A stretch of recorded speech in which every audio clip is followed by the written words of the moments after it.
So I'm Ariel BenYishay. I am the chief economist at AidData, which is one of the research labs based at GRI, that research institute whose video we just saw.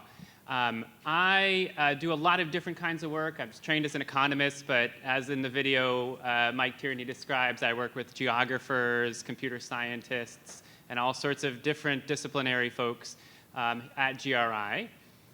One of our, I think, most exciting recent efforts has been a series of work in Afghanistan. And it's under that aegis that we thought about bringing together this really amazing group of folks to my left to talk in more detail about a couple of pieces relating to Afghanistan. First, that climate and national security piece, but then in much more detail about the data environment, especially in Afghanistan, and then trying to generalize about what we can learn about how data can help us have a more just and equitable world. So we've pulled together this amazing panel. I'll just tell you a few words about each of them, and then I think for this panel what we'll do is I'll just ask them a bunch of questions. They know way more than I do, and let them take a swing at those, and then make sure we have time for everyone else as well. So immediately to my left is Rachel Sayers. Rachel is a research scientist at AidData in our research and evaluation unit, where she conducts impact evaluations on a number of different development topics, especially using geospatial data and methods.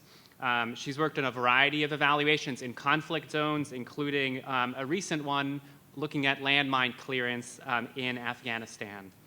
Rachel received her doctorate in economics from Duke University. To Rachel's left is Ron Neumann.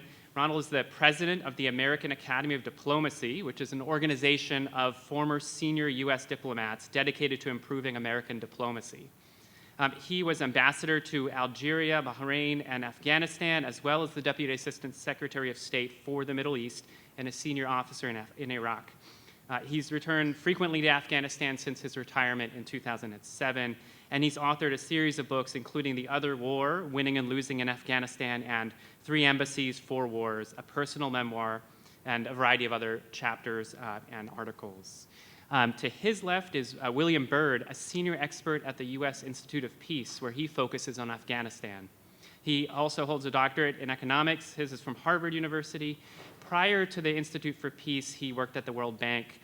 And from 2002 to 2006, he was stationed in Kabul, where he served as the World Bank's country manager for Afghanistan and then as an economic advisor.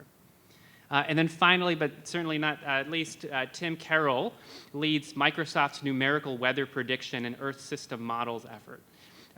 Critical to countering the disastrous impacts of extreme weather and climate change, Tim's mission is to collaborate with the numerical weather prediction and Earth system model community while leveraging tools in artificial intelligence and geospatial data to address the most impactful areas of Earth science. So as I said, a really amazing and quite diverse panel. So let me ask a few questions to start us off. Of course, whenever we're going to be talking about data in a place like Afghanistan, on-the-ground data collection, such as through face-to-face surveys, household surveys, all of that is going to be extremely challenging logistically, but of course also dangerous for data collectors. But beyond the concern of immediate security for the data collectors, what are some of the other challenges with this kind of traditional on-the-ground data collection in Afghanistan or other conflict zones? Ronald, maybe I'll start with you, and then Bill, ask you to chime in as well. Thanks. Am I okay on volume? Well, let me just mention 3 really quickly. One is the danger of slanting information, the same problem you have in other kind of statistical things, counting the things you can count instead of counting the things you ought to count.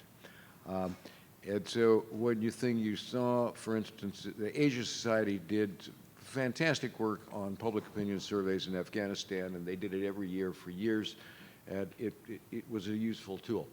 But one of the things you had to look at was, as insurgency got worse, the areas where they could work constricted, you had to be careful because too many of your answers came from areas that were still accessible. Now, when the answers were really bad as well, that really told you something about the issue, but you had to look very carefully at where they had access, where they didn't have access. They had to do it too. They tried their best. But there's a risk in data collection that as you're cut off from some areas, you put too much importance or don't allow balance. Another one is you have to have, and Bill can talk more about this because we were talking about it the other night, the level of on-the-ground knowledge you have to have in order to use data collection well. Afghanistan is an incredibly complex place. Not only the majority, Pushtun, Tajik, Dari,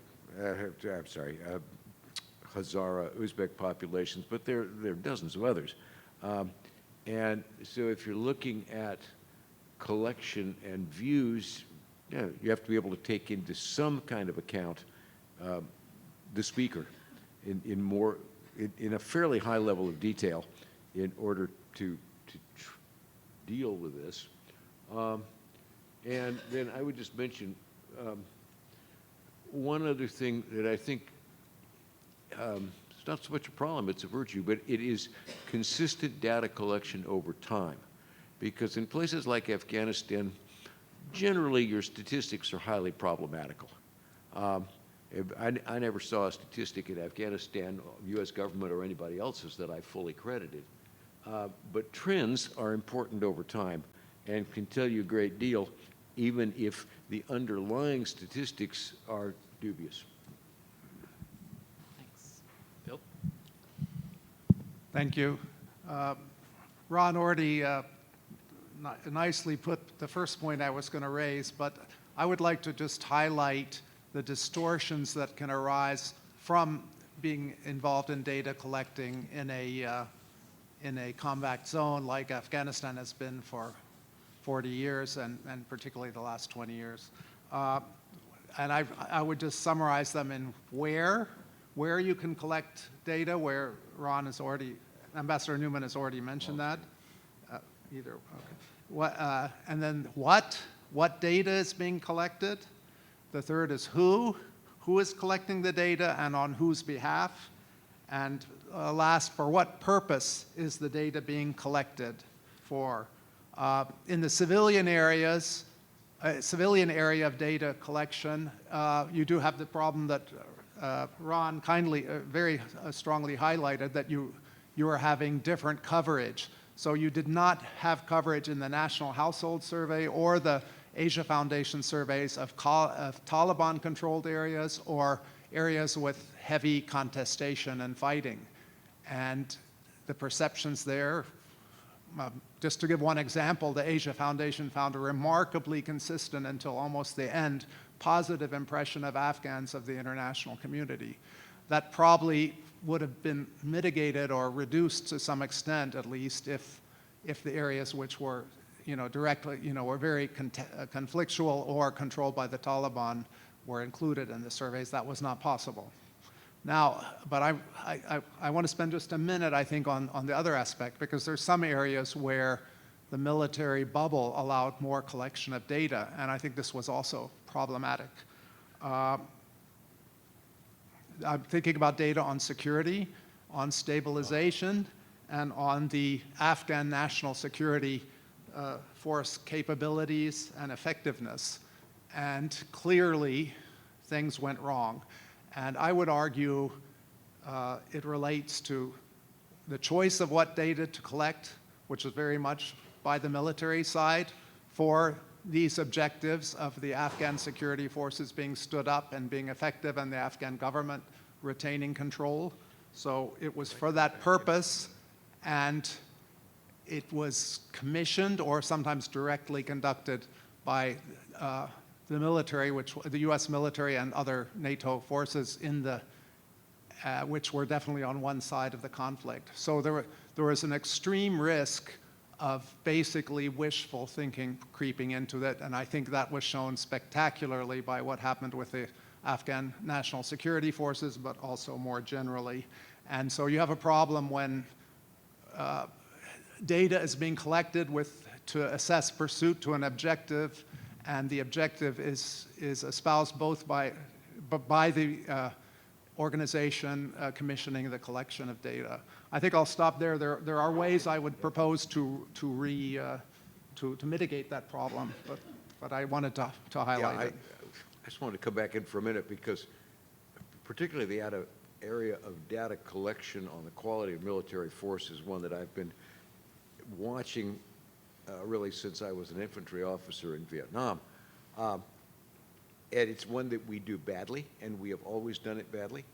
We never figured out any decent metrics in Afghanistan. Part of the problem, of course, is, maybe this is a larger problem, is we want metrics to measure. The most important element of a military is whether it will fight, which is about leadership and morale, and which usually isn't subject to numerical measurement. So we measure what we can count. We have a second problem, though, which is how we count. I think Bill was actually more generous than I would be in making that comment, because we self-rate. We self-rated continuously through 20 years. We self-rated in Vietnam, too, by the way. So we got a 50-year process of doing this badly. We wouldn't let a quartermaster company avoid an inspection and rate itself. But for the most important strategic objective of the war, the quality of the military, we let our military trainers rate themselves. And I don't think anybody's deliberately lying, but that's not a place to be. And then I just say, another illustration of this, there's a wonderful book, I think it's called Embracing the Fog of War by Ben Conable at Rand. And it's a comparison of campaign metrics between Afghanistan and Vietnam. And it basically concludes that most of them were worthless. But it also notes that the more metrics you have that you push down on the same people, the more worthless the data becomes. Because if people have a real job and you load them down with one metric after another, they'll give you whatever they have to give you to get you the hell off their back. But it does not improve data collection. So I think we've got a pretty good handle on the problem. Let's come to some potential options that we might think about as solutions, especially for things like measuring development in general in a place like Afghanistan without the need for regular on-the-ground data collection. Here I'm thinking particularly of things like remote surveys, whether those are mobile phone-based or internet-based or otherwise, news and social media, other sources. Maybe Rachel, I'll start with you, and then Bill and Tim, if you want to join in as well.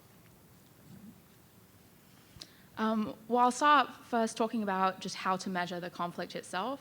So there's several data sets that attempt to do this by aggregating news reports on conflict in order to produce event data with precise geographic locations. In addition, there's a number of methods to aggregate sentiment data and to launch surveys through social media.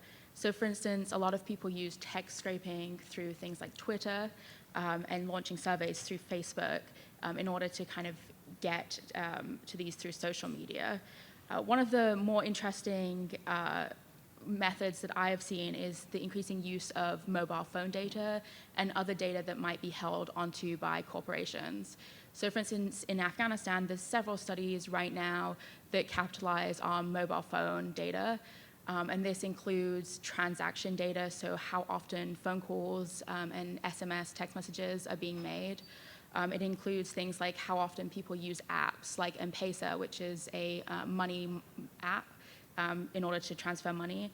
And also includes people's physical locations as tracked through their cell phones.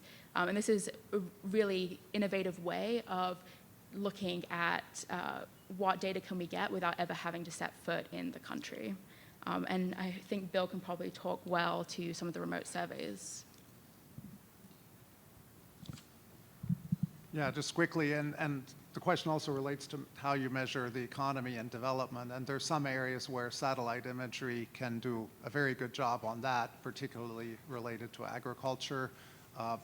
Incredibly innovative work on the opium economy has been done using satellite imagery and other research techniques. I would just highlight that I think, and I think others would agree, these remote techniques work the best if they're used in combination and synergetically. one final, so satellite, any one by itself can be misleading, and there's a lot of work by night lights, which I think can often be quite misleading if it's not combined with other sources of information. Night lights is just showing from satellite imagery how much lighting there is, and the fact that Afghanistan has immense power shortages, frequent and severe power shortages mean you wouldn't rely on it quite as much in terms of assessing the economy that you might in another country where power consumption is demand-driven. My last point on this, I think there's also dangers in utilizing and aggregating press and media data. It can be distorted in any number of ways, but particularly by who's the perpetrator. An attack by ISIS or the Taliban gets much more attention in Afghanistan before the Taliban take over than, say, some other security incident or incident of violence. The greater the degree of violence there can be, under-reporting is likely to be also greater. And then there are distortions also based on who are the victims. If it's a foreigner or if it's foreign troops, they will get a lot more coverage than if it's local and population of the country. There are any number of examples about this which I could go into if they're in the questions. But I do highlight the problem with any one of these techniques, and certainly with media coverage. There's a very good paper on this subject that looks at it closely and finds that it can be biased when you compare it with something that's probably a better measure of actual data. Yeah, thanks to both of you. On the topic of satellites and remote sensing in general, this I think is especially useful for our discussion of climate change because as that advances, there's this ever-increasing need to understand it and resilience, especially without on-the-ground data collection. So maybe, Tim, I can ask you to start off with how we could think about remote sensing assisting with this in a place like Afghanistan or other conflict-intensive areas. Sure. Thanks, Ariel. I'm not sure that I've ever said this, but I think my job is easy compared to yours, Bill, which is that the data that I'm collecting is ones and zeros. It's digital. It is what it is. There is no interpretation. When you were reading through your list of where you collected, what is it being, I mean, my stuff's easy, right? But, and then, Ariel, there's also this, people are very quick to move to satellite data, but remote sensor data isn't necessarily satellite data. Remote sensor data, every single person in this room is carrying a remote sensor, right? So everybody is collecting data somewhere. It's a question of how is it that that data is used and how is that data combined with other things to be useful. And so what's really important on the climate side is that even in a conflict zone, climate, especially today, or extreme weather events, and then drought and flood, they are a constant threat to life and property, even if the conflict has died down. So it's that much more important that we be on top of what are the implications of climate and extreme weather events to protect the life and property of those countries in which we're operating. But there's another piece of this that's extraordinarily important when we start talking about all of this other sensor data that's out there. There's three pieces of for resiliency, or what we're talking about, adaptation, resiliency, in order to get there, you need a model. You need the compute to be able to compute that data fast enough to make that data meaningful, to make a decision off of, but then you need the data that feeds the model to make it relevant. And what's happening is that every time you see that Starlink or somebody else is launching a satellite, and I can guarantee you that there are 5 commercial entities that are launching satellites who you haven't even heard of, that we're collecting so much more sensor data out there. There's going to be so much more data available in both the private and public domain, but we're going to get bottlenecked in the ability to actually capture and move that data and compute it in order to turn it into meaning and do it cost effectively. Because all of this is very expensive. The cloud's not magic, right? And the cloud is run by commercial corporations. And so as we're looking at all of the opportunity that remote sensing is going to give us, and that there's an extraordinary opportunity with all of the remote sensors that are going up, because in the same way that water doesn't know a fence line, sensor data doesn't know geopolitical boundaries. right? So we have the opportunity to look at entire regions in terms of what we're doing and help entire populations of people, not just within certain zones. And so the real trick is going to be for policymakers and for the agencies, departments, and companies that are building this is to be able to understand at the same time that capability is being built is how available is that capability going to be to the communities who most need it, right? And so that's why it's so important to have these conversations now early in the process, because the tech is the easy part, right? We'll be able to figure this stuff out from a technical perspective in terms of how do we do it. But the question is, how do we get it to the people who need it?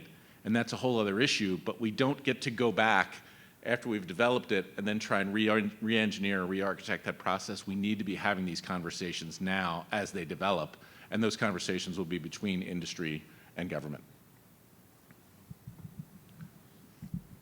So I agree wholeheartedly that it's such a complex landscape of all this new data that we are kind of dealing with.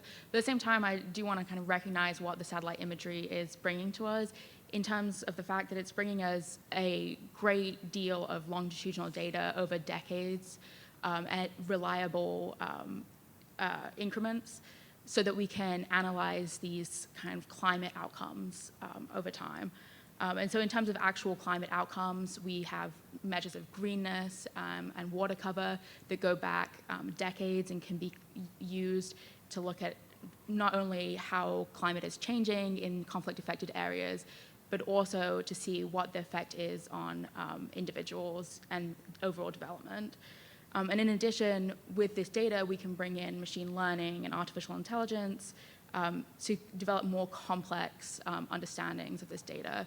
So for instance, in some of the work at AidData, we've used this satellite imagery to create measures of land use, to understand how people are using land, whether it's in industrialization, urbanization, or in farming, or whether perhaps there's deforestation. And we can also use it to predict poverty and look at poverty levels. So while it is a complex environment that we have to tackle and understand the best way to use it, at the same time it brings great opportunity to, especially when combined, as you said earlier, with on-the-ground data to better understand the situation. Ariel, can I just make one more point? So this is, I'm a plumber, right? I'm a glamorous plumber in terms of what we build. And the reason that I love that answer and that I heard the lunchtime presentations and in talking about Gen Z is that it is not ChatGPT that's going to solve these problems. ChatGPT is going to, which is a Microsoft offering, by the way, thank you very much. But ChatGPT, don't tweet that, by the way. ChatGPT is not going to solve these problems. This is who's going to solve these problems, right? So we cannot forget when we're talking about remote sensors and technologies and all these other pieces, that there's a human aspect to this and critical thinking that we require in places like this and conferences like this to bring this together. Because if my only job is to have somebody tell me I can solve problem X if you can bring these pieces together, then my job's pretty easy, right? And so that's why it's great to hear answers like that, because then we know what we need to go do in order to support the next generation of decision makers. Yeah, thanks.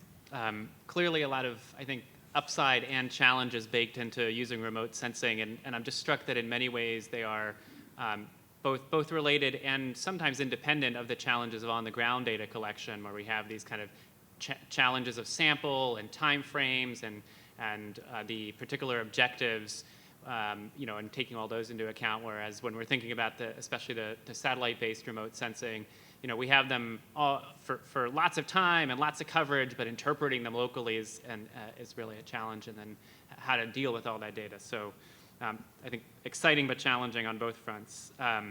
Maybe just thinking a little bit more critically about the collapse of the Afghan Republic and the changes that have happened since then, especially I'm thinking here about women who have lost many rights and becoming increasingly isolated and challenged on a lot of fronts. What are the challenges of reaching these kinds of vulnerable populations in conflict zones, and how do any of the data sources we just talked about help or, you know, continue to face those challenges? Maybe if Rachel, I could start with you, and then Bill and Tim and Ron, please jump in as well. Well, I think I'll start, first of all, with just thinking of the most basic way that you might reach and get women's voices without doing an on-ground survey, which is a remote survey, and just thinking through some of the challenges of that. First of all, you encounter the issue of reaching women through a phone survey. So, for instance, even if women were able to take the survey, perhaps they don't have access to the methods that you're using to survey them. And then there's the issues of representability that Ron brought up. Even if you can reach a certain segment of women, are they representative of all women?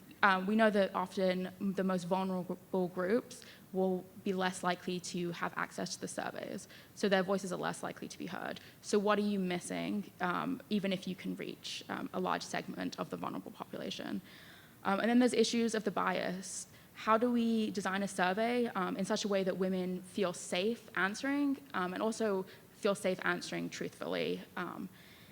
And then there's just the overall issue of safety. If we can conduct a survey like that, after they participate in it, are the women themselves safe? So because of all those issues of kind of measuring women's voices, we might look towards these other methods that we've talked about. And I'll speak just quickly to satellite imagery. It's great as a whole at looking at communities or specific areas, but one of the things that it lacks is being able to divide in the imagery between what is relevant perhaps to women and men, or women-led households versus male-led households. I mean, that's something that at AidData we're trying to figure out, how to marry satellite imagery with on-the-ground data collection to have some sort of remote sensing that is more sensitive to gender. But it's currently a piece that is missing in many of these remotely measured methods of data collection. Yeah, I think first I should just say what a tragedy when Afghanistan has gone behind Saudi Arabia and other countries in terms of girls' education and women being allowed to work.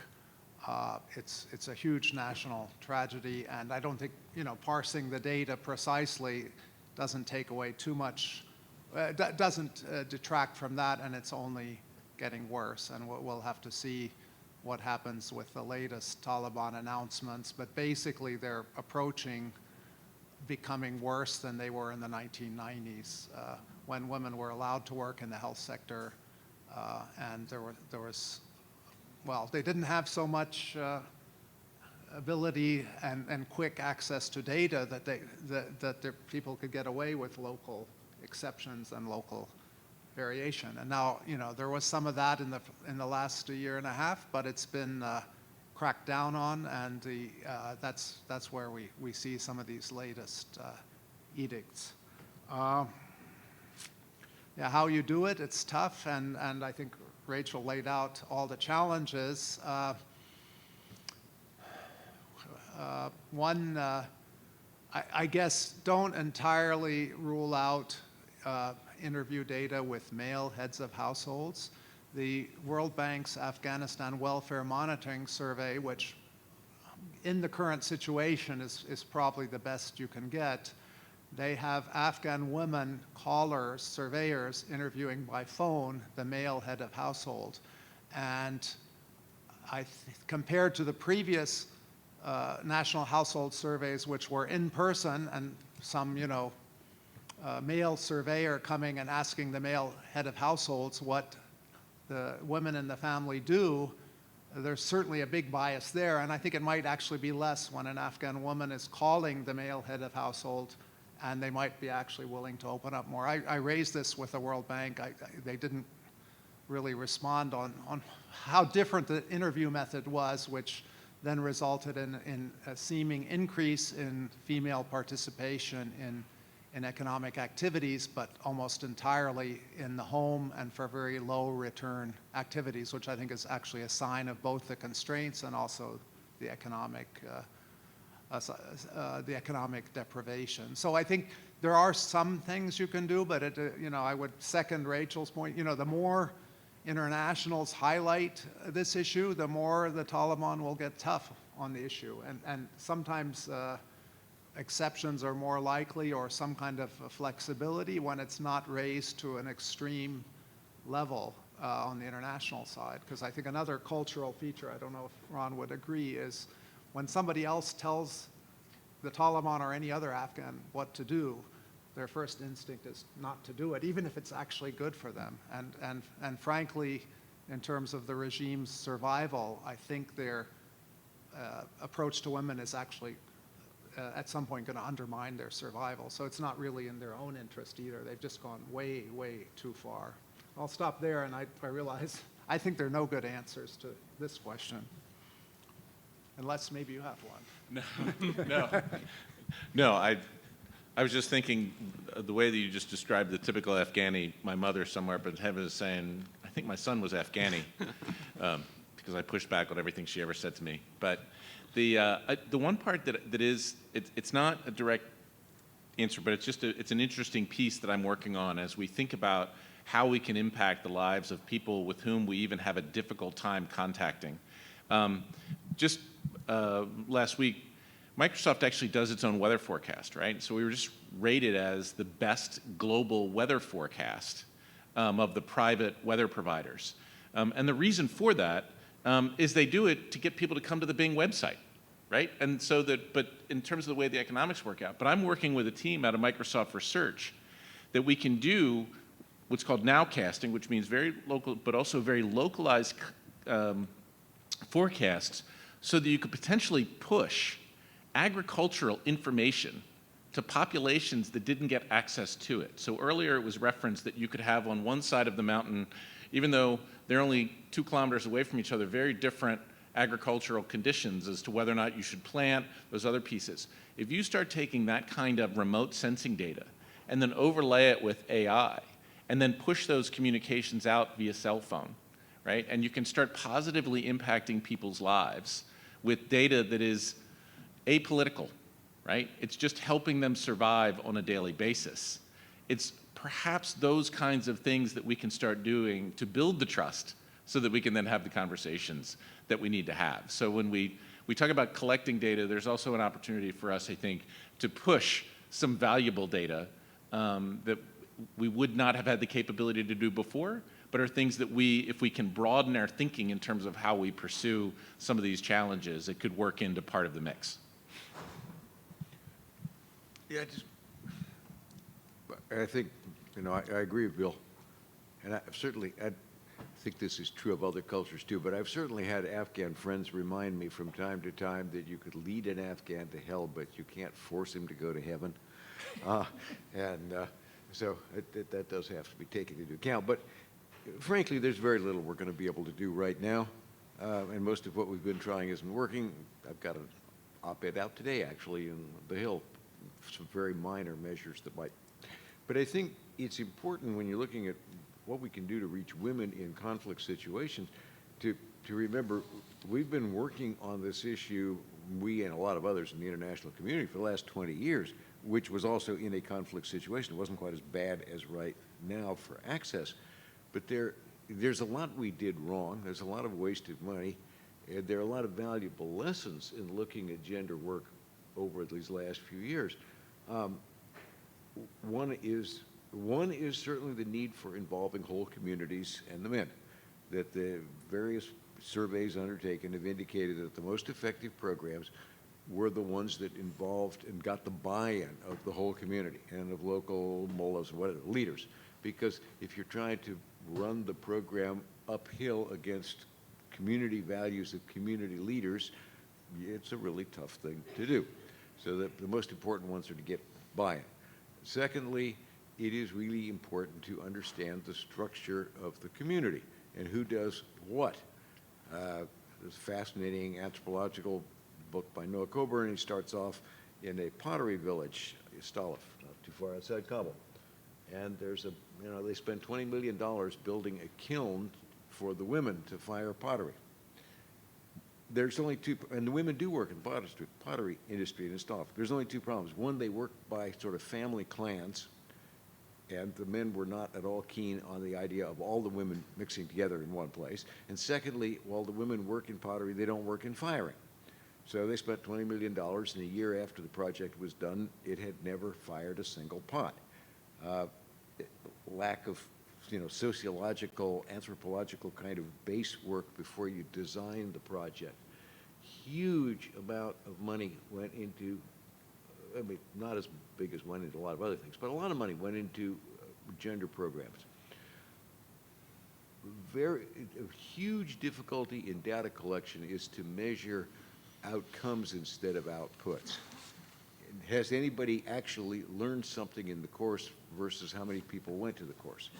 Have you trained somebody new, or have you paid the stipend for the third attendance of the same person? There's also a foreign domination of a lot of gender programming based on what foreigners think ought to be done. Since the foreigners control the money, people at the end of the day will tend to accept the programs you want. But it may not represent the program they would want. That takes, again, a lot more discussion before you design a program rather than the initial design. So that, and so this touches on an area that we were touching on earlier with integration with satellite data, with other forms of data collection, is the ability to integrate it with local knowledge, with study, survey work, to design it properly, so that you're measuring things that are actually worth measuring. Yeah, thanks. I certainly have lots more questions, but I think I'd rather take your questions for this panel.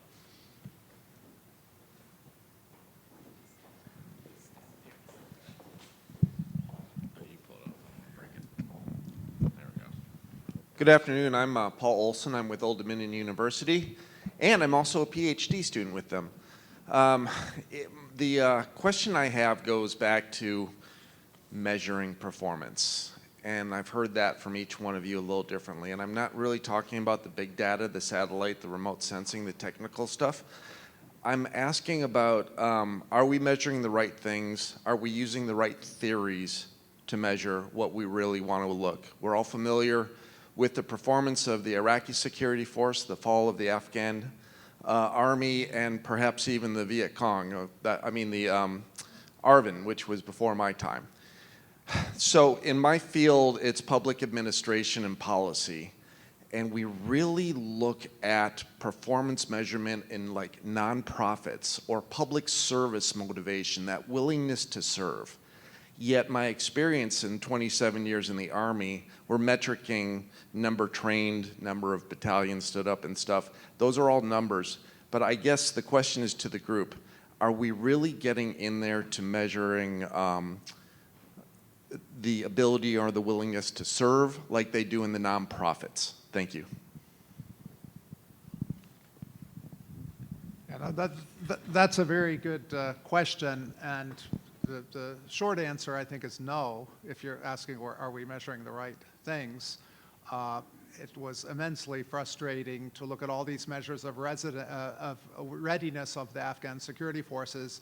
The first chance they had to show their own capability was in the fall of Kunduz, the capital of one of the provinces, which briefly fell, I think, in 2015. And that was their chance to show they could do it. They weren't allowed to. I mean, essentially, the U.S. Special Forces came in and helped and supported them and retook the city. Now, that was a decision, but, I mean, you had chances to measure combat performance which weren't actually used, right? I mean, I think and I'm certainly not an expert on this subject, but I would guess the right measure is if a unit performs effectively in combat, and then, toward the end, it was getting ridiculous. But I guess I would highlight that it's not really, data is not the problem. There were strategic miscalculations, mistakes, and I would say almost ridiculous assumptions. The idea that, they could have weapons which would require U.S. or other foreign, basically U.S. contractors to be there forever. What happens when the U.S. troops leave? The contractors also leave. They could not maintain. I mean, if they hadn't fallen that quickly, over months, the helicopters, the other equipment would have fallen into disuse. They didn't have logistics planning, so at the end, they were ferrying sheep to feed troops in Black Hawk helicopters. For an economist like me, that sounds ridiculously not cost effective. And compared to that, the Taliban had an effective strategy of cutting off the supply routes, taking on the logistics, and at the end attacking the sources of revenue. So I'm sorry, so I just would highlight, we can focus on bad data and all the problems, but I think there were also, to put all the blame on data and what was being measured, I think would take away from some of the really strategic mistakes made, including very early on. The shift to Iraq, the re-empowerment of warlords, who are exactly the people who the Taliban had gained national receptivity because they got rid of the predatory warlords, and any number of strategic gross errors at the beginning probably set the path, and then certainly data didn't help and created some blinders and wishful thinking. Well, I'm going to start by agreeing with Bill's bottom line. No, our measurements were lousy. I'm happy to say that I made that point repeatedly for years. I'm not so happy to say that that had no effect whatsoever. But there are a couple of problems. There are two separate categories of problems if you're going to get into this, and I won't spend a lot of time. One is a measurement problem.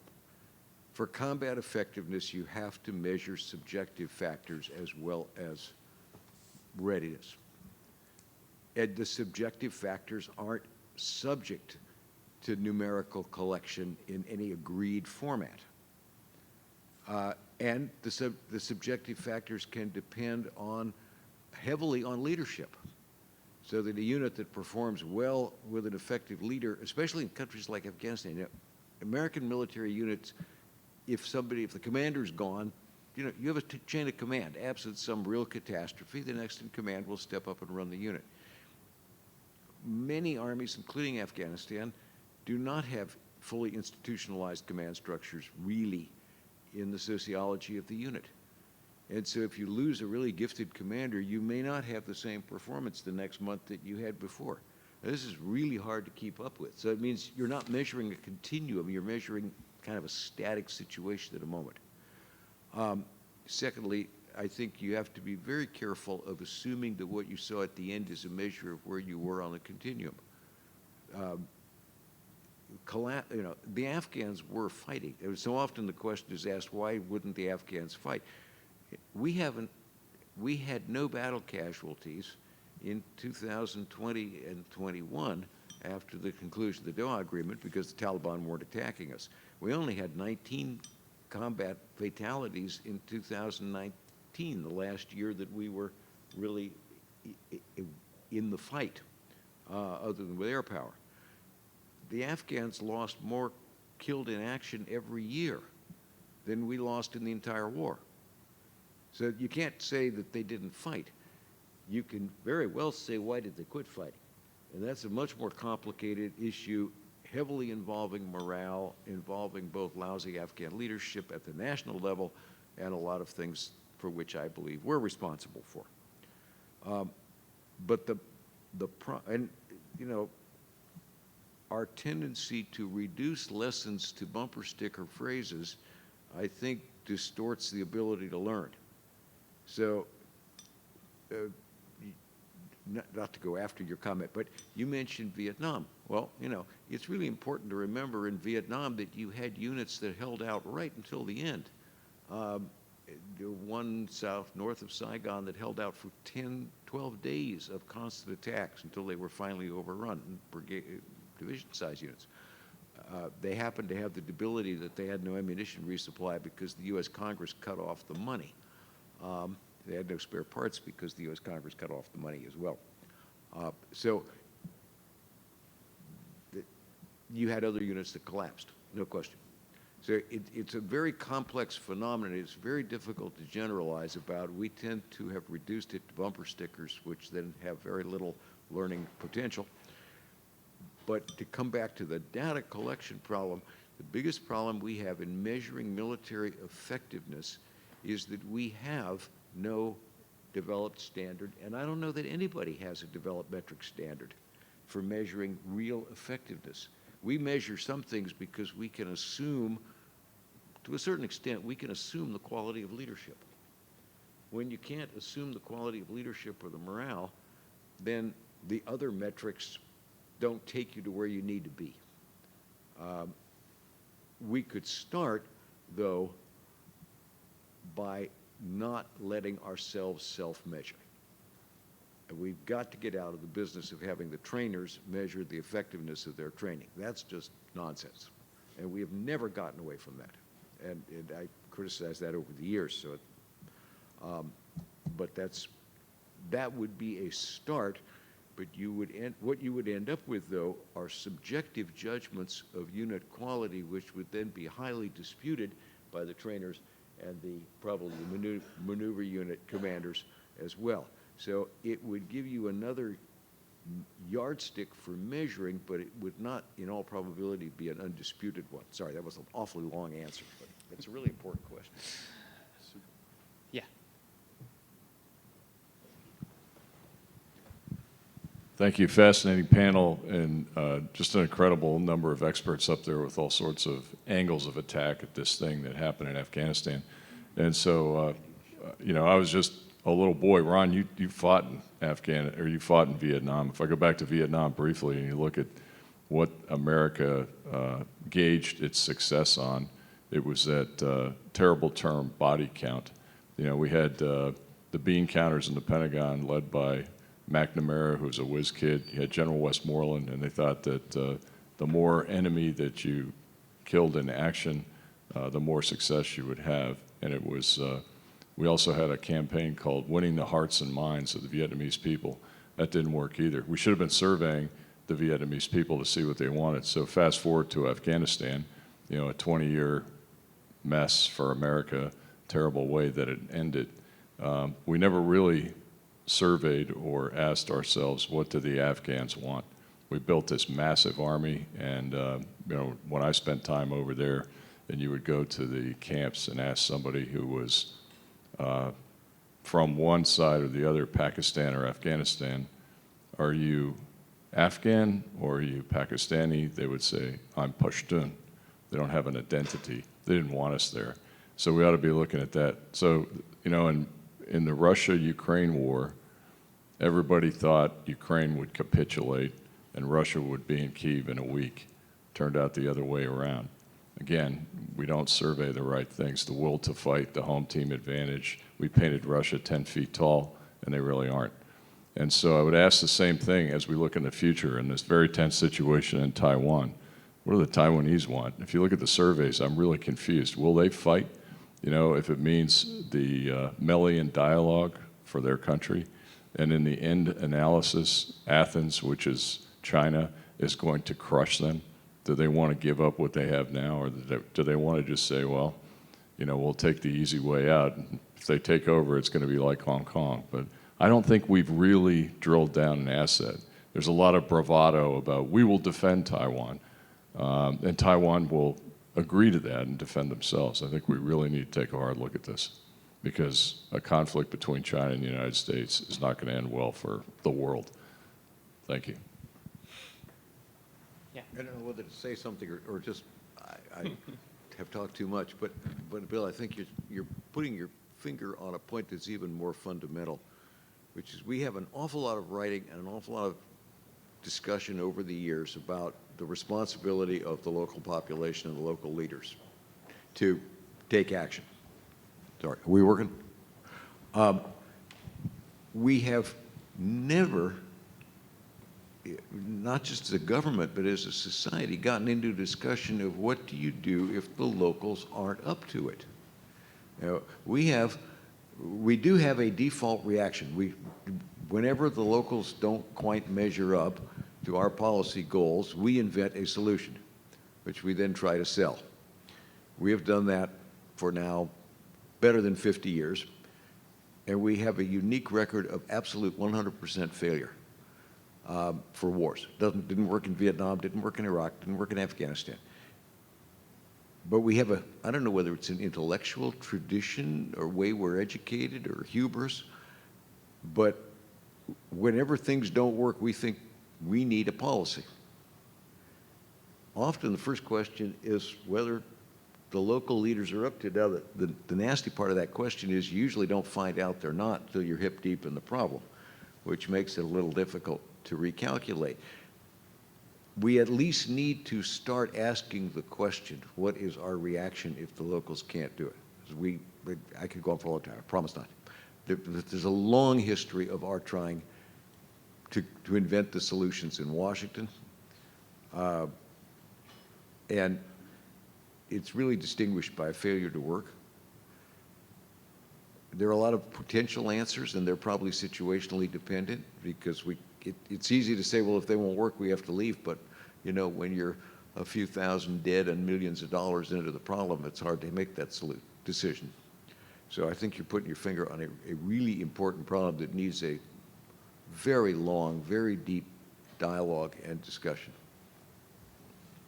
Yeah, I mean, one crude way people put it, which is probably unfair to everybody concerned, is the puppet gains control over the puppet master, and the puppet has if they have a credible threat of collapsing, then that, I mean, that's how the Soviets came into Afghanistan, right?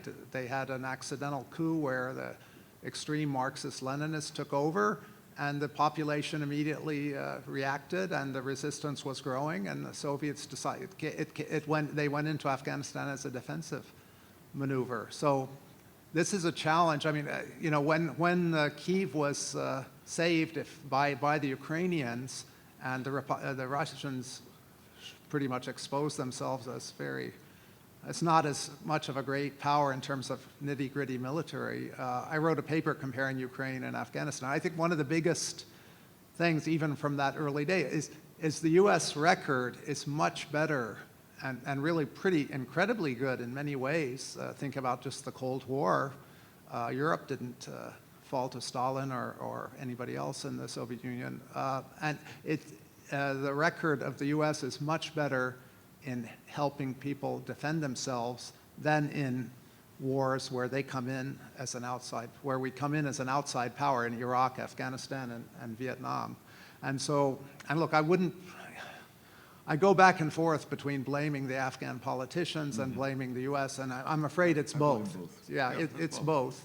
But, you know, let me give you a few examples. President Karzai really desperately was trying to reach the Taliban in 2002, even late 2001, but particularly 2002. That was the golden opportunity. The Taliban wanted a dignified surrender, and a few of them surrendered and were sent to Guantanamo, right? There was no differentiation between the Taliban, which were not directly responsible for 9/11.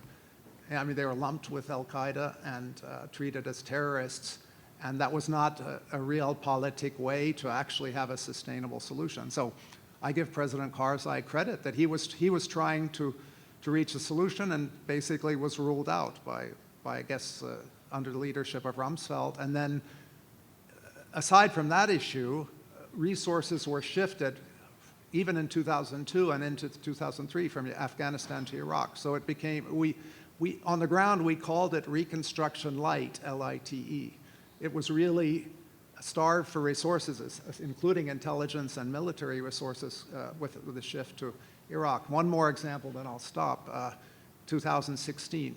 Why on earth strike Akhtar Mansour, the corrupt businessman-like head of the Taliban at the time, who was seeking to reach a negotiated settlement? And by the way, in 2015, 16, 17, while the U.S. was still a strong presence and nobody knew that, you know, how quickly the Afghan forces might collapse if the U.S. left, there was a deal to be made. And the guy who would have done it is this corrupt, less overtly religious businessman background with a fortune, and killed by a drone strike. And the only reason I heard given for it, which is a horrible reason to do that strike, was what was called the Washington Post effect. The Washington Post effect, I don't know if anybody knows what that means. It means the administration at that time was worried that what if it came out in the Washington Post that you had a chance to kill this guy and you didn't?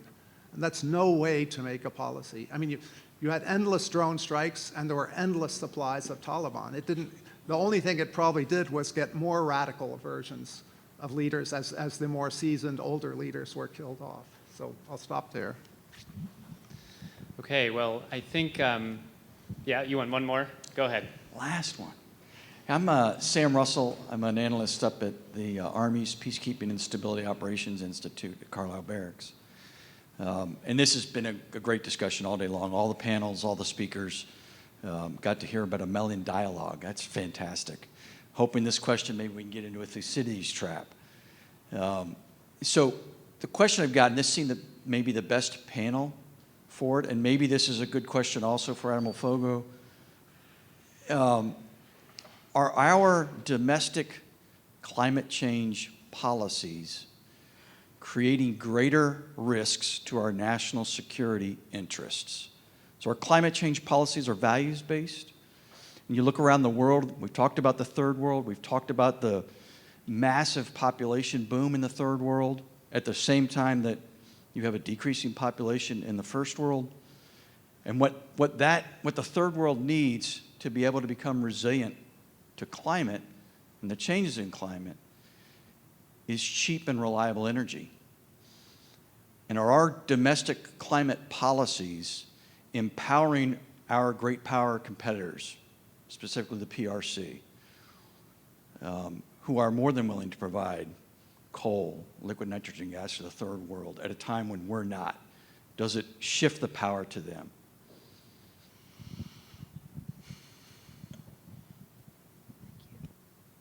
I mean, I haven't had a chance to talk a lot, so I'll give this one a whack. I think the short answer is almost certainly. A big part of what we do at AidData is actually look at the PRC's activities overseas, and it's an area that the government itself does not report on very heavily, and so we spend a lot of time, including with a lot of help from undergraduates here, collecting that information, and then linking that to the welfare of folks in developing countries and middle-income countries around the world.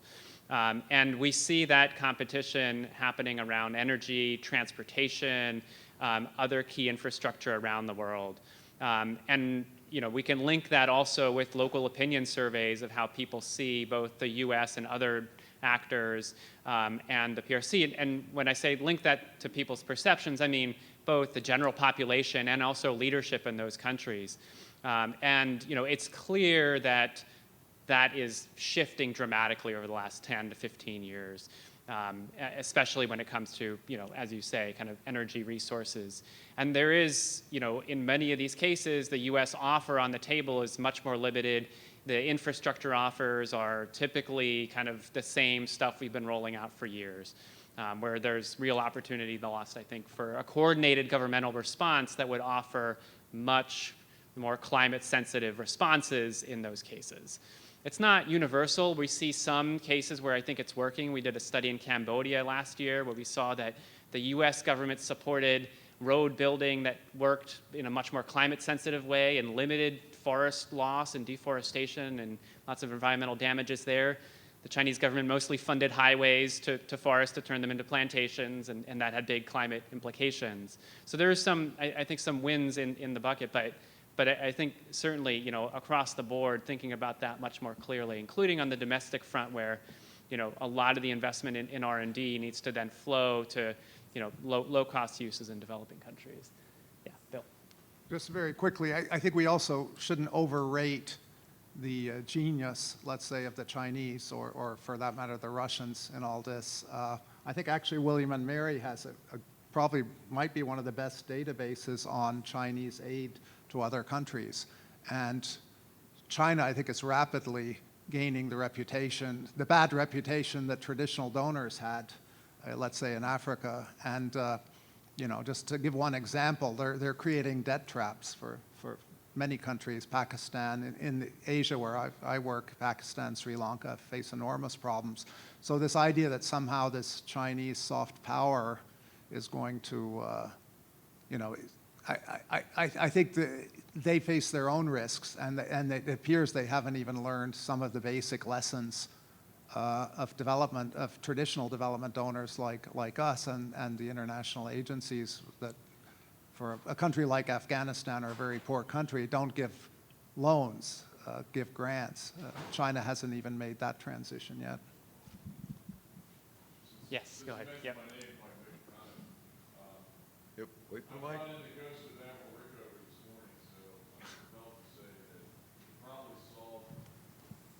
The United States' energy problems by revisiting nuclear power. And I was at the Naval Academy in 1979 when 3 Mile Island happened. We've come a long way since then, but the people doing the research and development and actually producing safe plants and safe power from nuclear energy are countries like France. Germany divested and they regretted it after the war in Ukraine started. And they get a lot of their energy from France, from their nuclear power plants that send electricity across the border. We could fix the problem here handily in about a decade. And the technologies that are out there from Westinghouse now, they have an almost autonomous reactor with safety systems that are so far ahead of anything that I started with back in the 1980s, it's not funny. And we have small modular reactors too, which are completely safe, I am convinced. And many of you may not believe that, but if you take a look at the research, then that would really, really help us as we move forward and try to become energy independent. Thank you. Well, join me in saying thanks to this awesome panel.